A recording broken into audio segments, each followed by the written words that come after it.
La coparentalité avec un pervers narcissique. Divorce, rupture, conflit, les séparations sont nombreuses en France aujourd'hui. Le couple décomposé doit ainsi collaborer pour fixer les nouvelles modalités matérielles, pratiques et administratives.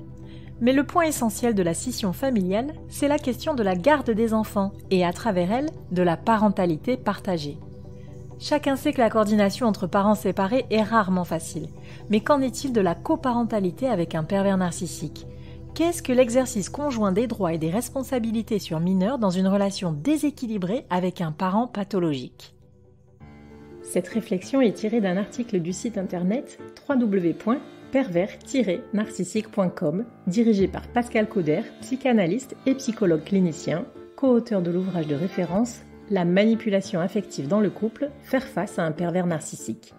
Depuis plus de 30 ans, Pascal Couder et son équipe de thérapeutes spécialistes des questions autour de la manipulation sentimentale prennent en charge les victimes de PN francophones partout dans le monde grâce à la vidéoconsultation.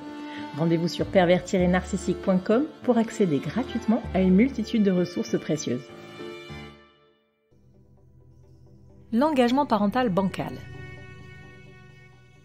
Être parent représente un engagement conséquent, un travail à temps plein. C'est un statut qui implique d'imposer des règles et des bases solides, tout en restant à l'écoute, dans la bienveillance et l'adaptabilité. La nécessité de maintenir un cadre structurant pour l'enfant est d'autant plus évidente dans le cas d'une relation de coparentalité, et c'est un travail qui, dans l'idéal, doit se faire à 2 adultes. Le bien-être et le bon développement de l'enfant en sont l'enjeu crucial. Mais la difficulté de la coparentalité avec un pervers narcissique, c'est qu'il déséquilibre l'ensemble. Ce qui l'intéresse, c'est son lien à l'autre parent, et non pas aux enfants eux-mêmes. Maintenir le contact avec un parent manipulateur toxique, c'est ni plus ni moins avoir une double difficulté supplémentaire de taille à gérer. D'une part, il faut assurer pour 2, et d'autre part, il faut se battre contre les assauts vindicatifs du vampire affectif. Pourtant, il n'y a pas d'autre choix que de redoubler d'efforts à veiller sur l'enfant, car il est au milieu d'une guerre sans merci. En effet, le comportement du pervers narcissique est incompatible avec l'établissement d'une relation saine de coparentalité. Le parent pervers narcissique. Le PN est fourbe, égoïste et irresponsable. Il n'admet jamais ses torts et cela complique grandement l'entente familiale. L'ex-victime du pervers polymorphe est accusée sans relâche et devant ses enfants d'avoir brisé la famille, de l'avoir fui, de détruire sa vie. La soif de vengeance du manipulateur narcissique est inétanchable. Il profite de chaque occasion pour blesser ou instrumentaliser l'enfant qu'il utilise comme arme contre l'ancien conjoint. Le PN n'hésite d'ailleurs pas à critiquer le rôle de l'autre parent et à le considérer incapable, voire néfaste, pour sa progéniture. Dans son rôle parental, comme dans toutes ses relations, le pervers manipulateur est incapable d'une quelconque affectivité. Tout ce qui lui importe, c'est d'avoir l'ascendant sur les autres et le pouvoir sur les situations. Il voit l'enfant comme un pion qui lui permettra de gagner le rôle de meilleur parent, afin de faire souffrir l'autre. Il ne reconnaît pas son fils ou sa fille comme une personne à part entière, ni personne d'autre d'ailleurs, et n'éprouve aucune empathie, ni considération, ni aucun amour qu'il confond avec l'attachement pathologique.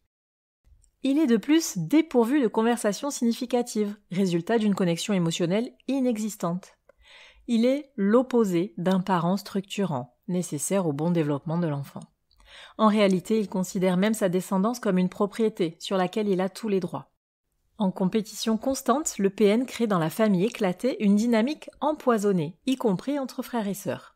Cependant, aux yeux de la loi et jusqu'à la fin, il reste le parent de l'enfant, à égalité avec sa victime. Porter tout seul la coparentalité. Se distancer d'un pervers narcissique est un défi de taille. C'est une tâche encore plus difficile lorsqu'il subsiste un lien indéfectible, les enfants.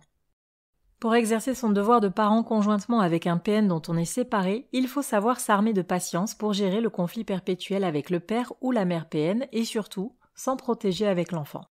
On peut difficilement faire une équipe de coparents avec un narcissique sadique. En effet, cela implique de travailler ensemble pour l'intérêt des mineurs, de fournir des efforts communs et une cohérence éducative. Il faut aussi adopter une communication efficace et des positions cohérentes pour une parentalité aimante et structurée. Cependant, la coparentalité avec un pervers narcissique s'apparente plutôt à 2 adversaires qui s'affrontent plutôt que de travailler ensemble. En effet, une discussion avec un manipulateur sentimental ne mène quasiment jamais à un échange productif. Il est toxique et malade mental. La coopération n'est pas dans son vocabulaire. L'entente est donc impossible. Ainsi, la mission du parent sain est de limiter les dégâts et de minimiser les impacts sur l'enfant du parent pervers narcissique. Le foyer de la figure parentale la plus équilibrée doit être un refuge où la tolérance, l'amour et le sens des responsabilités sont essentiels. Il ne faut jamais perdre de vue que la séparation est un bouleversement pour les plus jeunes membres de la famille et que ces retombées laisseront des traces. Comment atténuer les méfaits de la coparentalité avec un PN ? Voici quelques conseils pour parer la toxicité du parent narcissique et gérer la séparation dans cette coparentalité complexe. 1. Préserver l'enfant de la toxicité parentale. C'est un conseil qui semble évident, mais qu'il faut coûte que coûte garder en tête. Les manipulations du pervers sont parfois telles qu'il ne faut pas perdre de vue l'essentiel. L'enfant, c'est un être en construction qui a besoin de stabilité et d'un environnement sain et aimant. L'enfant n'est pas un messager ou un défouloir, ni même un confident ou un enquêteur. Il faut tenter autant que possible de mettre la sensation de guerre froide de côté, car le seul combat qui importe est celui de son épanouissement. Malgré tout, il est bon de garder en tête que le parent narcissique est susceptible d'utiliser l'enfant comme complice et de provoquer l'aliénation parentale. Les signaux d'alerte, troubles du sommeil, du comportement, somatisation, doivent être pris au sérieux et pris en charge par un professionnel de santé. 2. Ne rien attendre du parent défaillant. Il n'y a aucune attente à avoir de la part du parent narcissique. Il revient au parent aimant d'incarner à lui seul le fondement des valeurs à transmettre à ses enfants. Malgré la situation toxique et parfois instable, il faut autant que possible garder ses émotions sous contrôle. Le pervers narcissique tentera inévitablement de provoquer, de négocier, de contrarier et de faire exploser la rage de sa proie dans l'objectif d'un combat perpétuel. La meilleure solution est alors de ne rien lui donner en retour. Pas une émotion, pas une attention. Les disputes ne feraient qu'alimenter sa perversion et sa toxicité. La clé est de limiter les conflits pour protéger l'enfant.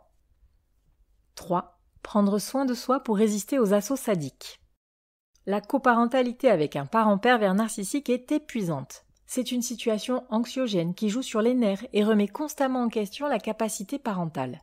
Il est ainsi primordial pour son bonheur et celui de l'enfant de prendre soin de soi. Le parent est gardien de l'intégrité de son enfant. Lorsque l'un des deux est défaillant, l'autre doit faire preuve de solidité. Faire un travail sur soi avec un thérapeute spécialiste des structures de personnalité perverse permet également de se repositionner et d'éviter une reproduction du schéma. Il faut être le meilleur exemple possible pour son enfant pour l'empêcher de reproduire les erreurs de ses parents. 4. Fixer des limites claires de coparentalité. Les pervers narcissiques se nourrissent de la confusion. Ils aiment l'instabilité, c'est le terreau de leur emprise. Pour ne leur donner aucune graine à planter, il vaut mieux prendre les précautions suivantes. Communiquer par écrit, uniquement, pour bloquer l'emprise et garder des traces des échanges. Reporter par écrit tous les faits à retenir. Noter tous les manquements, les agressions verbales, les agissements néfastes du PN, quitte à les signaler aux autorités. Fixer un accord de garde détaillé par la justice. Horaires et jours de rendez-vous, de prise de vacances ou de week-end, tous les détails sont importants à noter. Les zones grises sont un terrain de jeu pour les manipulateurs pervers, car elles lui donnent la liberté d'enfreindre les règles. Le pervers narcissique cherchera toujours à nuire et à tourner la situation à son avantage. C'est une nécessité vitale que de faire intervenir la loi pour encadrer les relations de coparentalité. 5. Se concentrer sur l'épanouissement infantile. L'enfant doit pouvoir s'épanouir auprès d'un adulte solide, aimant, empathique et disponible émotionnellement. Il faut être à l'écoute de ses besoins et de ses envies. La sécurité et la stabilité doivent être les piliers de son environnement. Il est également important de l'aider à développer son esprit critique, de lui inculquer des règles et des valeurs saines et authentiques, mais aussi de lui apprendre à distinguer le bien du mal. Par-dessus tout, il faut se concentrer sur son acquisition de notions fondamentales comme le libre arbitre, l'honnêteté ou le respect de soi et des autres, car c'est ce qui risque de lui faire défaut dans un contexte de conflit parental. Lui permettre de s'exprimer, de construire son identité, de jouir de son espace propre afin qu'il puisse se structurer sereinement seront les meilleurs garants de son bon développement. Pour contrer la toxicité de son parent pervers, l'enfant doit sentir qu'il peut parler de ses émotions sans tabou, quitte à le faire en consultation avec un professionnel de la psychologie infantile. Les enfants n'ont pas la capacité émotionnelle à gérer la violence du déchirement entre parents. Par contre, ils ont tendance à emporter la culpabilité, et il faut éviter ce sentiment dévastateur à tout prix.